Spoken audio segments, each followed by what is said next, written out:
This has to do with the Ford Pinto. I'm not sure if you're aware of the recent revelations that have come out about the production of that car.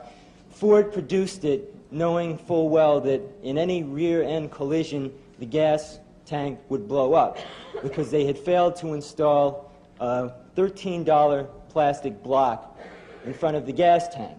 And Ford estimated in an internal memo that that would cost about 200 lives a year.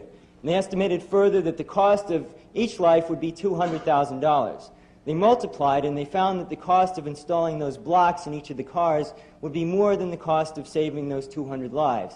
And over the past 7 years, the car has been produced and over 1,000 lives have been lost.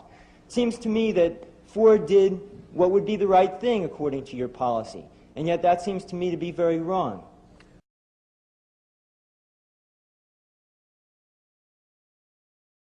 In Ohio, an old man failed to pay his electric bill. You may be familiar with the case. And the electric company turned off the electricity and he died. The reason they turned it off was because it wouldn't have been profitable for them to keep it on because he didn't pay his bill. Do you believe that was right? Should I blame the people where the responsibility really lies for the kind of thing you're describing? The responsibility really lies not on the electric company for turning it off, but on those of this man's neighbors and friends and associates who are not charitable enough to enable him as an individual to meet the electric bill.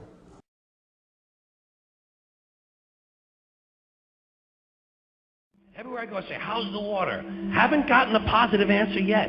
Not one. Last year I was in 40 states, 100 cities. Not one audience was able to say to me, yes, enjoy some of our fine local water. It is pure, it is good. But nobody trusts the local water supply. Nobody. It means the system is beginning to collapse, and everything is slowly breaking down. You watch. Think about the very simple notion of what a society is. It's supposed to be this system that's there to support everyone.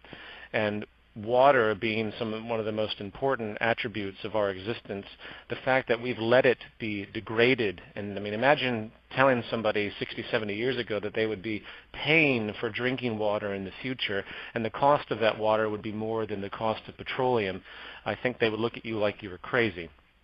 Of course, needless to say, water scarcity, water pollution leads to jobs for filtration, leads to industries to produce water. So, the more scarcity, pollution there is, the better it is for the economy, eh? Wouldn't surprise me in the future if air pollution becomes so abundant that people will have to buy special oxygen machines to put into their homes. This is probably right around the corner as far as I'm concerned. They'll have to buy these machines, and who knows, maybe they'll have a whole line of gas masks that people can wear outside. You know, a special gas mask with Pokemon on them, you know, just a typical modern life. You know what? Shit. Let's just pollute everything for the sake of economic survival. Let's give everyone cancer, and let's make sure there's as many diseases out there as possible, more vaccines to be generated, more medical establishments, more products to go along with the treatment of diseases. And finally, you have this subculture of people in wheelchairs hooked up to chemotherapy machines with their Pokemon gas mask on, wading through Walmart so they can buy their new plasma television and PlayStation so they can watch Are You Hot on Fox the next night. There is no value orientation to making money, and there never ever will be. The more problems there are, the more profit can be generated, so you can do the math intuitively about the general disposition for the welfare of society when it's known deep down that the more conflict, problems, pollution, and scarcity there is, the more money there is to be made and the more jobs there are to be created.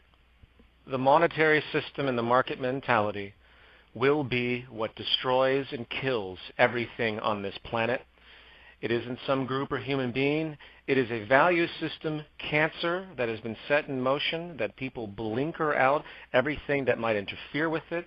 And this processes that I'm about to describe, the attributes therein, is the problem of the world society. And nothing is going to change any of these attributes in the long run until the entire system is overhauled.